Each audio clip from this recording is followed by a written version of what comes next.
In this video, you will learn what are various ways to troubleshoot your Netgear range extender device, AC750, in case you are unable to connect to your Apple device or face an error, or maybe a weak signal.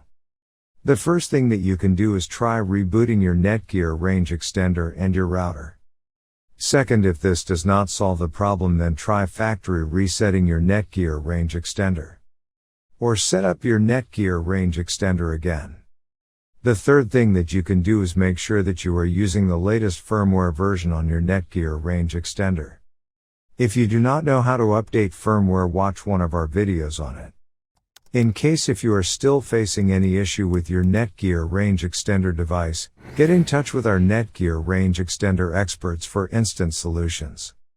Thanks for watching our video, and do not forget to like, share and comment on the video, so that you never miss any video from our channel.